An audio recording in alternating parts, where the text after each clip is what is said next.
Coming up this Friday, of course, it is the 4th of July, and we always like to put out a couple of important reminders when it comes to pet safety and your own safety regarding the 4th of July and how especially the time of year and the holiday can affect your pets. A couple of things to, always think about doing, especially if your pets do suffer from pretty severe anxiety or just outright terror when it comes to dealing with the fireworks. Where I used to grow up on Long Island, it sounds like a war zone now.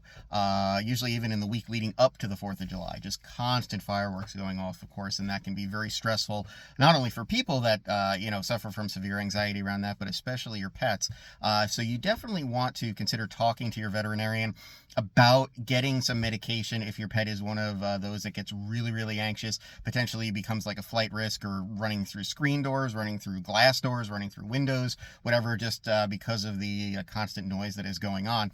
And you want to make sure you talk to your veterinarian now, as in a couple of days beforehand, the beginning of the week. You don't want to be doing this on 4th of July evening, trying to call an emergency clinic or your vet, because I guarantee you, they're not going to be able to help you. And when you do talk to your veterinarian, you want to talk to them about getting true quick-acting anti-anxiety medications, not just sedatives. Because when you get sedatives, sure, your pet may seem a little bit more sedate and quiet, but they still could be just as anxious, and they just can't really act on it because the drugs are sedating them so much.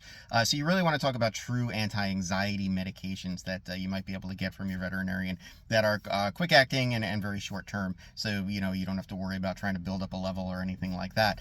Another thing you can do with some pets is if they do have kind of like a room that they're very accustomed to, that you can soundproof a little bit. And by soundproof, we basically mean running an air conditioner, having some music on in the background, keeping the shades pulled so that they can't really see the flashes of light either.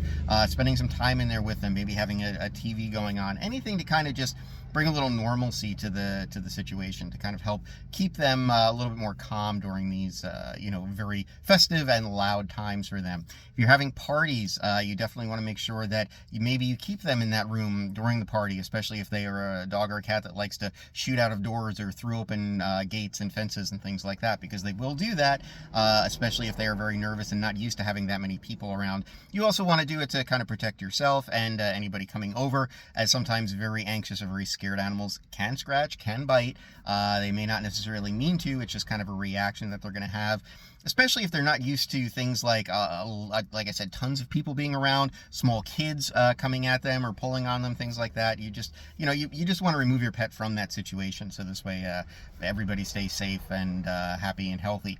One final thing that, of course, I always like to bring up too is, if you are somebody that lives in an area where there are a lot of horse farms around or people that have horses, please try to be a little considerate and understand that it's hard to provide proper anti-anxiety and sedation medication for horses, and horses will run through whatever they have to get away, especially if they are very nervous and flighty when it comes to all of these loud explosions going on around them. So if you do have neighbors that have horses, please try to be a little considerate and maybe consider taking your fireworks somewhere else, or not setting them off.